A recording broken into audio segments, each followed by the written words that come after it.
Welcome in everybody to another edition of my roster review series with a look into the defending Grey Cup champion Winnipeg Blue Bombers. And I'll start off right off the bat by saying that with the way that this team has handled its off seasons over the past 2 years, going back to the canceled 2020 season and keeping this roster together with not much overhaul bodes well for their chances of actually repeating as Grey Cup champions this season. But we'll get into all that coming up in this video. So first we'll take a look at the positional rankings where every position on this team ranks relative to the rest of the league. And then we'll go into our projected starters / ratio possibilities. So where this team is going to start its Canadians. And then we'll go into the team award predictions, most outstanding player, that kind of thing. And then I'll go into my final thoughts. And as a reminder, there are timestamps in the description. So if you want to skip forward to a point in the video, there you go. Now, without further ado, the quarterback position. And before Winnipeg Blue Bombers fans freak out at me, again, as I've said a million times during this series, it is very hard to rank the quarterbacks right now going into the CFL this season because there are a couple breakout stars coming in from 2019. There are many quarterback injuries that happened during the 2019 season. And now we have all these quarterbacks, potential solidified quarterbacks coming in here. And I think Zach Collaros, I'm very split on him as a player because we've seen the high-end ability from Zach Collaros throughout his career. Not even just going back to the end of last season, but like back when he was with Hamilton, that one season, he was 12 games or so into the season.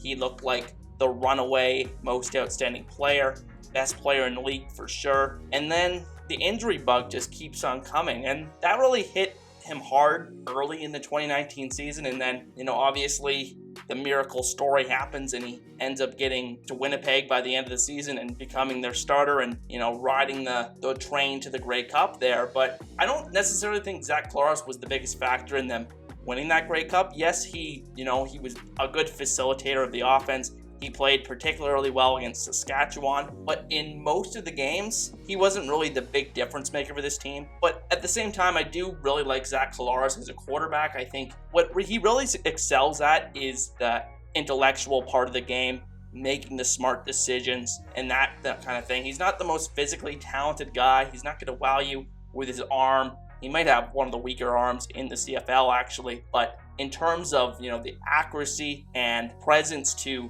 read the defense, he's one of the best in the CFL at it, and I don't want to take anything away from him by ranking him 7th here. I still consider him a starting quarterback here in the CFL in 2021, but I do have questions about him staying healthy is all I'm saying. And then behind him here, you got a really inexperienced quarterback room, which a lot of people have been pointing out lately in particular. You have Sean McGuire, a backup from 2019 that dressed for all the games in Winnipeg's Grey Cup year, including the Grey Cup itself, but didn't really see much action, so he's a complete question mark still. And then you got rookie Drew Brown from Oklahoma State.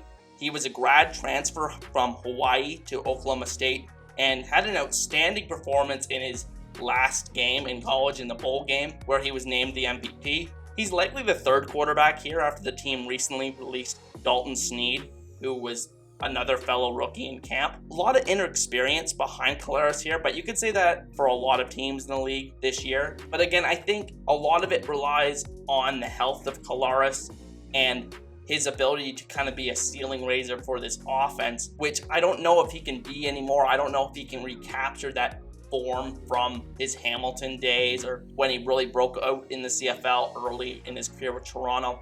I don't know if he has that ability, but he is very capable of winning games for you. He's a very smart quarterback, and I'm not saying I wouldn't want him on my team. Now, moving on to the running back position, they're going to rank first in the entire CFL, and where do you start with this one? Of course, you start with Andrew Harris, inarguably one of the greatest running backs to ever play in the CFL. His combination of size, but his agility for his size is remarkable. He has a rare blend of power and speed, and he's also, to top it off, easily, and I mean easily, the best receiving running back in the CFL today. He's actually one of the best receivers on this team, regardless of position. So Andrew Harris, really special running back. He is getting up there a bit in age. He's about 34, 35 right now, but I just have so much faith in him. He's been such a consistent producer throughout his CFL career. In fact, the 2019 season was one of his best, so I still have so much confidence in him, even as he ages here, to continue to produce for this Winnipeg Blue Bombers offense and arguably still remain the best running back in the entire league. Now behind him you have a bunch of interesting Canadians here, starting with Johnny Augustine, an undrafted CFL free agent, showed signs of being decisive but also explosive in limited touches in 2019, so we'll see how he follows that up. And then Brady Oliveira, a second round pick in 2019 out of North Dakota, but unfortunately suffered a season-ending injury shortly into his rookie season. He's very much in the mix for the number 2 job this season. And then Kyle Borsa, a mid-round pick this year, hasn't played since 2018 because he was suspended for his last season in college in 2019, but a guy that comes out of the University of Regina. Very interested to see where they slot him into this offense, how he is going to be able to make this team.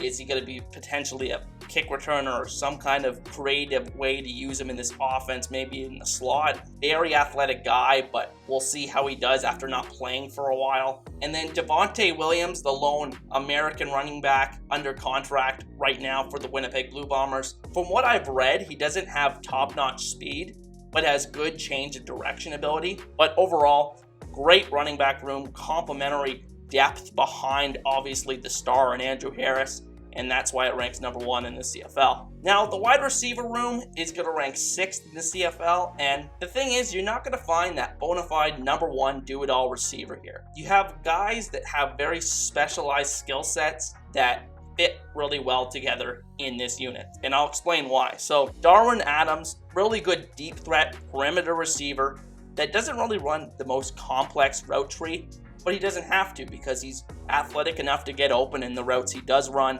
and has been an all-star in this league before. And then you got Kenny Lawler, who's a really good player for this team in 2019, made a lot of splash plays for this offense, and it was also his first season in the Canadian Football League, so we'll see how he follows that up. I'm excited to see if he's a potential breakout guy in this receiving core. And then you got a guy like Nick Dembski, who's one of my favorite players in all of the CFL.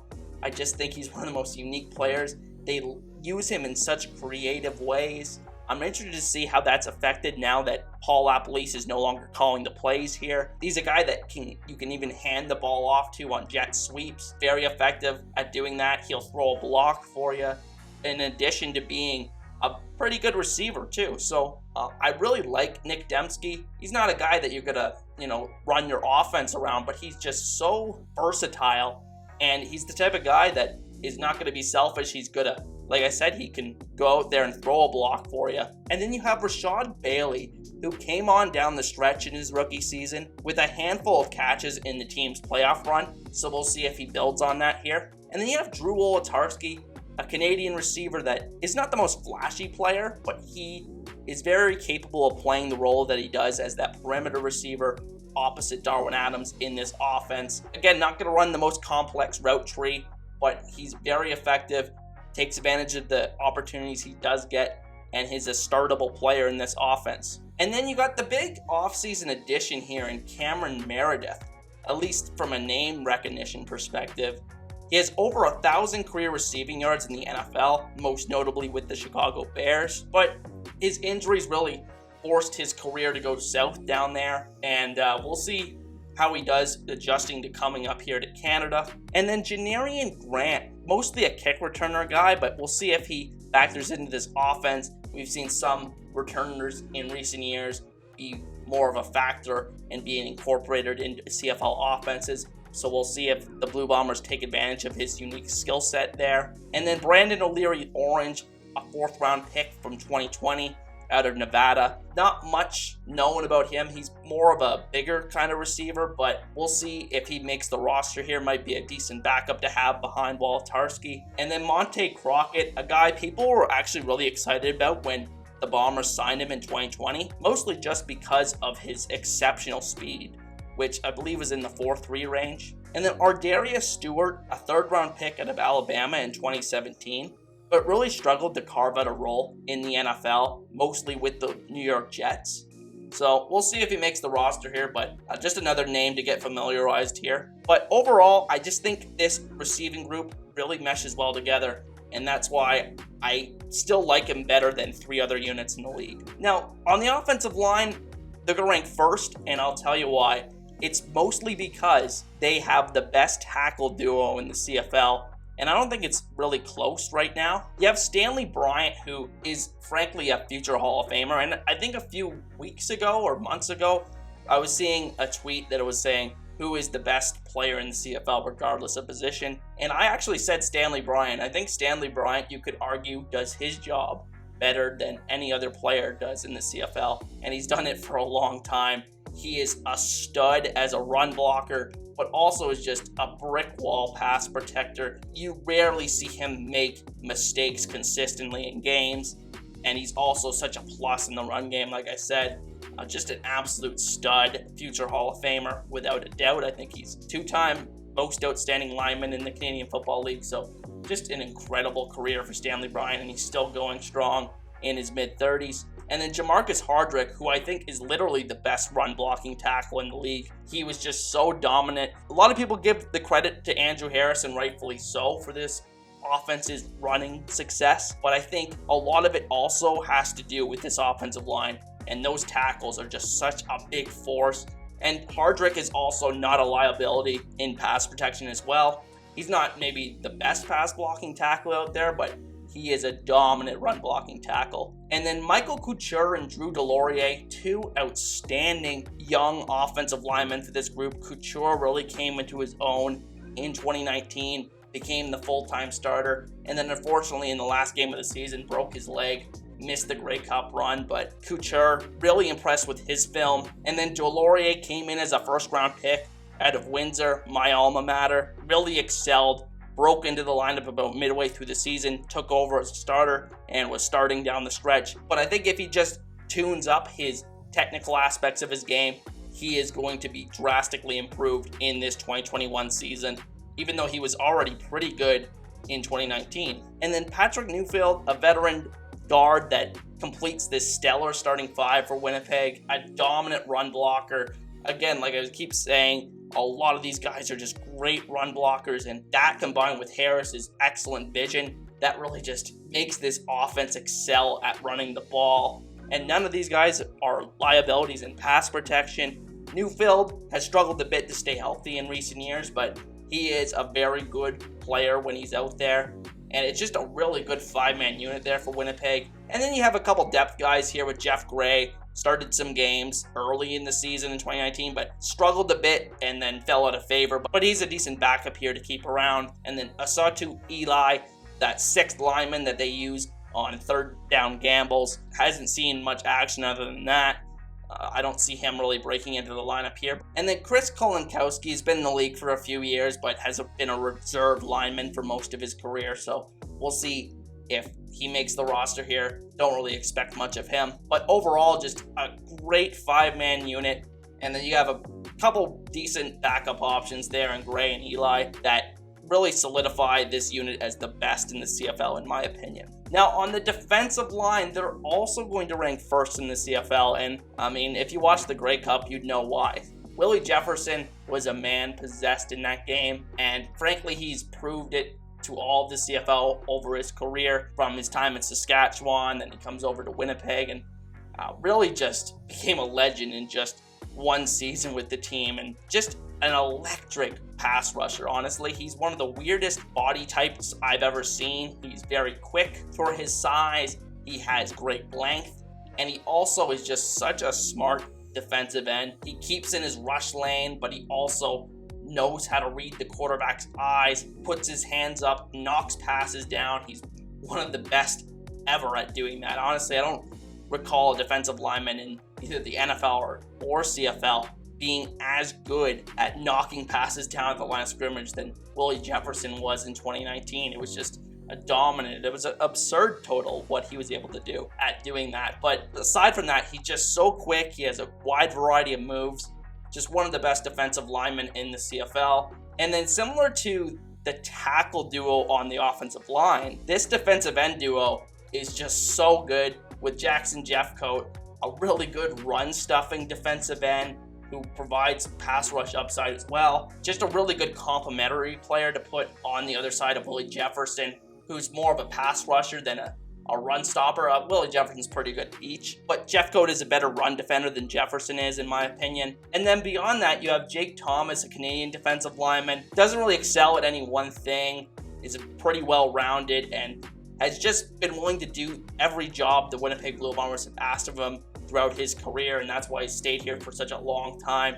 And he's probably going to be thrust into a starting role here this season, even though he's kind of been in and out of the starting lineup depending on their ratio situation over the past few years. And then Steven Richardson, who played some snaps in 2019 as a rotational defensive lineman, probably slots in as one of their defensive tackle starters here because he was a holdover from last season. So we'll see if he wins that defensive tackle job out of camp. And then Jonathan Kongbo, their first round pick from 2019, didn't have a lot of statistical production in 2019 because obviously he couldn't get on the field with these great pass rushers they have here in Winnipeg, but he was able to create pressures and flash potential in the snaps he did see, and that was actually enough for him to get signed in the NFL briefly. And then obviously recently he gets cut, and then he comes back here to the CFL without missing a snap. And then Theodric Hansen, don't really usually talk about the global players this much, but Theodric Hansen is the most notable of the global players that came over in 2019, actually made a couple impact plays on special teams, and he also had a pretty decent performance in the Grey Cup. So we'll see if he continues to ascend this depth chart and really become that breakout global player that the CFL is hoping to see. And then you have a guy like Casey Sales, who has bounced around professional football as a practice roster guy for most of his career, but most likely will play the defensive tackle role at the CFL level. So we'll see what happens with him. And then Topi Antiga, a guy that is a great athlete that can play a bit of linebacker as well as defensive end, but definitely a guy the Bombers will find a use for, in my opinion. But overall, just a great defensive line.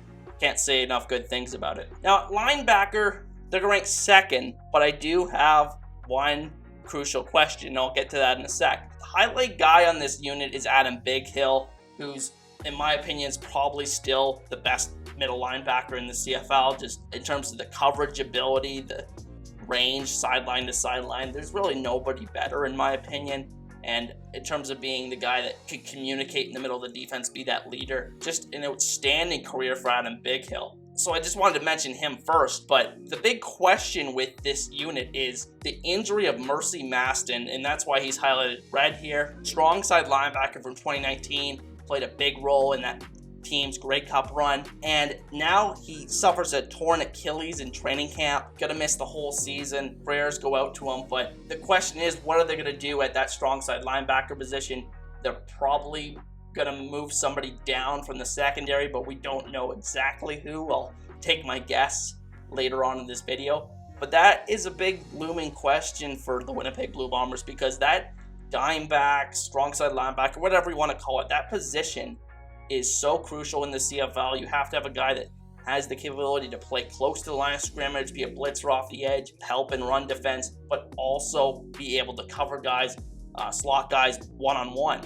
So that's a big question for this team going into this season, now with that injury to Maston. But beyond that, you have Kyrie Wilson, a very good weak side linebacker. I think just has a lot of versatility, really stuffed the stat sheet in 2019, just in a wide variety of ways. Can intercept balls, create sacks, create turnovers.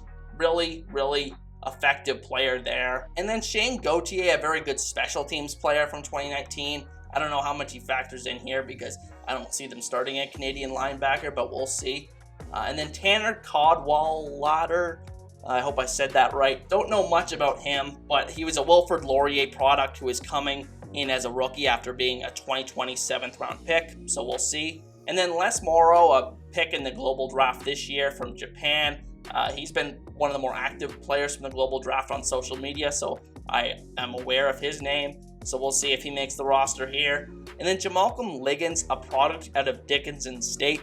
He participated in training camp with the Eagles in 2019, before signing in Winnipeg, so we'll see if he comes over here and makes an impact. But we'll see how they sort out that strong side linebacker position for this defense.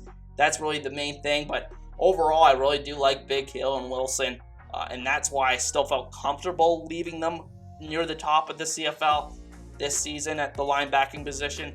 But again, I just have that question. Now at defensive back, this is the position I have the most questions about on this team. As you can see so far, I've been very favorable in my rankings for this team, but at the defensive back position, they're going to rank 8th in the CFL. So I have my questions about this unit, but we'll start with Josh Johnson, who I don't have much questions about. I think I have very much confidence in him to make plays this season. As a guy that has a lot of CFL experience at both corner and halfback, they can kind of slot that guy wherever they want to in this defense, which is super valuable. I just don't have a lot of questions about him and his game. He played outstanding with the Eskimos in 2019. Just a very effective overall player. But then Alden Darby is the newcomer here. By new, I mean it, because he was actually part of a trade last week when they traded an offensive lineman for him to Toronto. And Darby is a guy I actually covered in the Argonauts video that I did early in this series, but I have some questions about him. He's a guy that will take a lot of chances, give up his fair share of big plays, but he's also a playmaker, so you kind of have to live or die with the way he plays.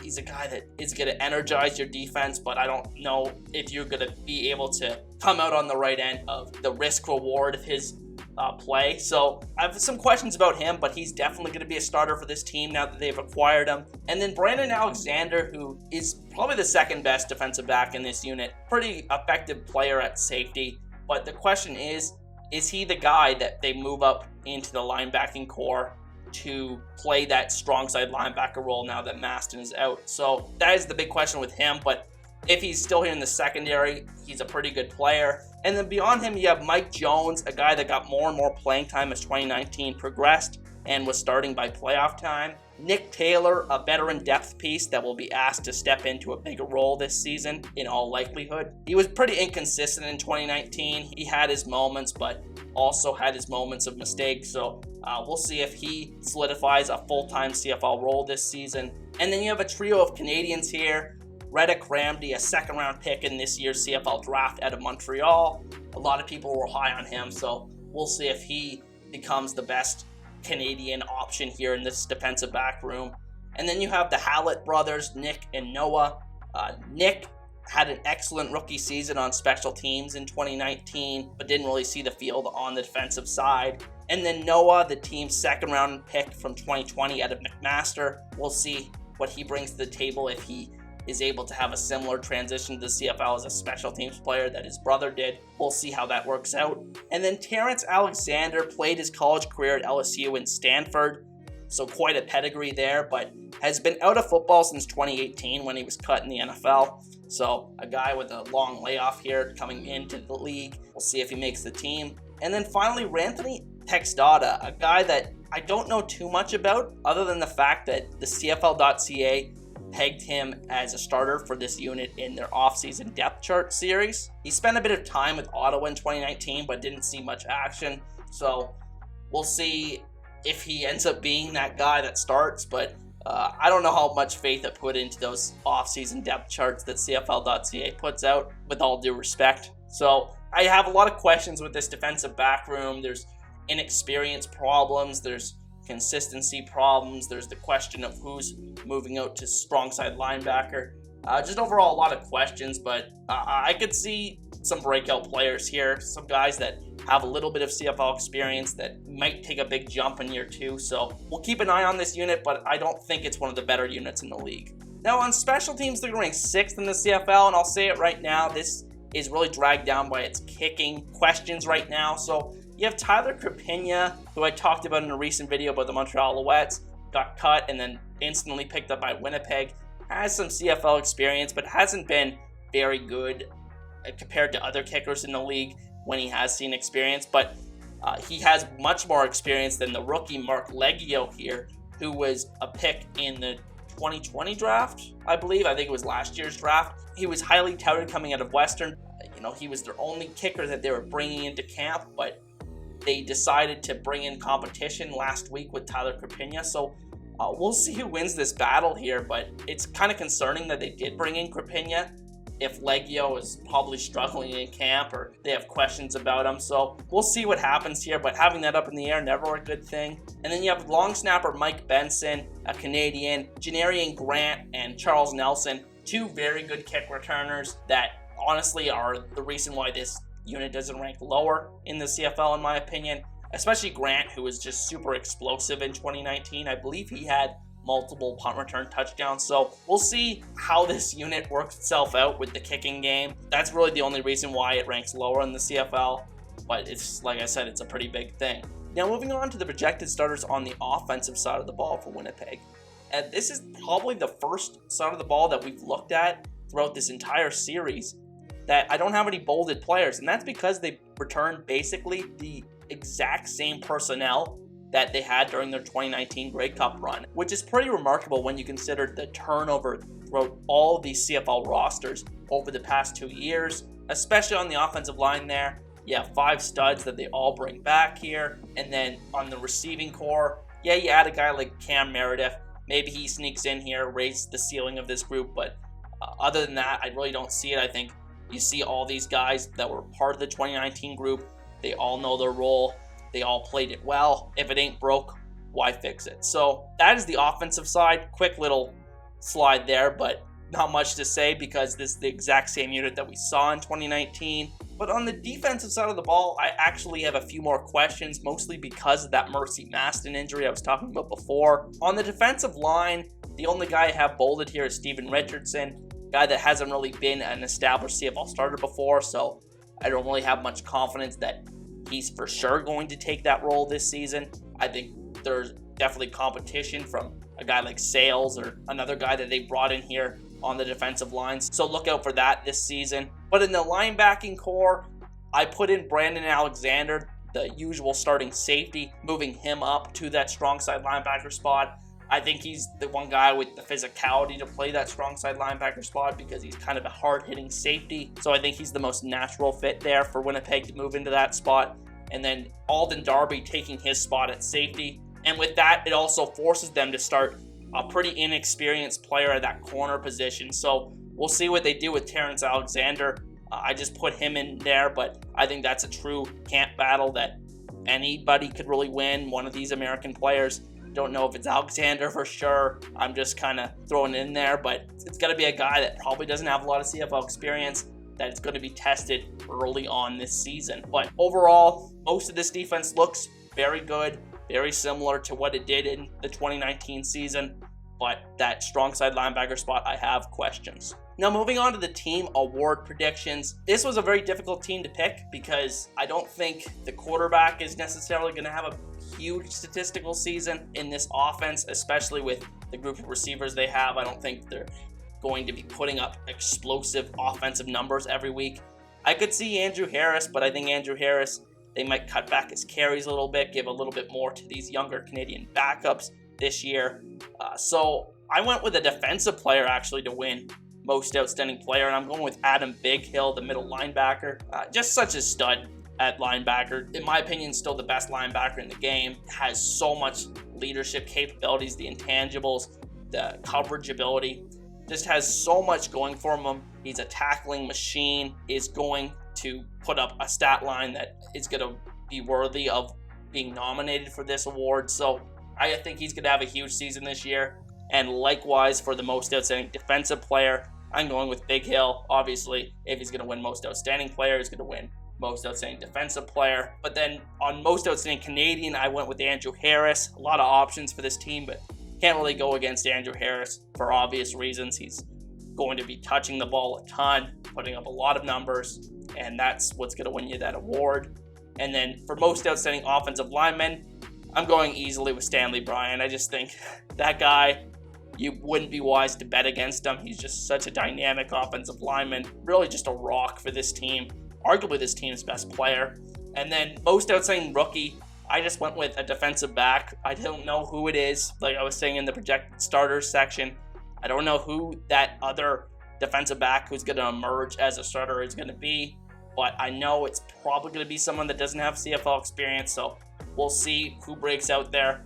But at this point, my most outstanding rookie predictions are kind of just jokes anyway, so we'll see what happens there. I'm just going to say a defensive back. Now moving on to my final thoughts for the Winnipeg Blue Bombers going into this season. So the key question I have for this team is, will key older players be able to stay healthy? There are a lot of old players in the CFL. A lot of the star players, think of like Charleston Hughes, those kind of guys are getting up there in age. And so there are a lot of questions about how the layoff is going to affect those kind of players. I'm very curious to see how that works out for these players. Are they going to be healthier than ever? Or is the time off going to hurt them? And I don't think any team is more dependent on the answer to that question than the Winnipeg Blue Bombers. You have a lot of guys like Andrew Harris, Stanley Bryant, Willie Jefferson, guys that are getting up there in their mid-30s, Adam Bighill. A lot of these guys, yes, they're great players, and I have a lot of faith in them to play very well at a high level, but at the same time, they're getting up there in age, and at certain points, you're just more susceptible to injuries. So that is the big question. I think if they stay healthy, they're going to be a playoff team in the West, and that's what I have going in my general prediction. I don't think there's going to be a massive fall off this season. I think there might be a slight regression because I think there was kind of a little bit of a lucky element to the way Winnipeg was able to win the 2019 Grey Cup.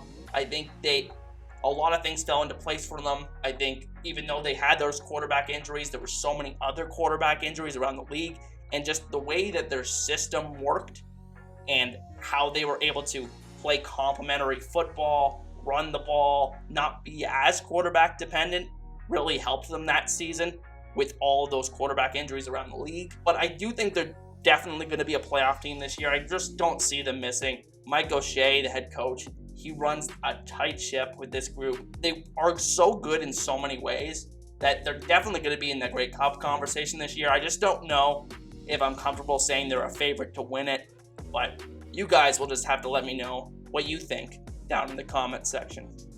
And with that said, that is going to be the end of today's video. Ladies and gentlemen, I want to thank each and every one of you for watching. Once again, my name is Jason. If you want to support the show, the best way to do it is by hitting that like button and subscribing to Untitled for more CFL content just like this. I appreciate all the support. And with that said, I'll see you guys next time. Peace.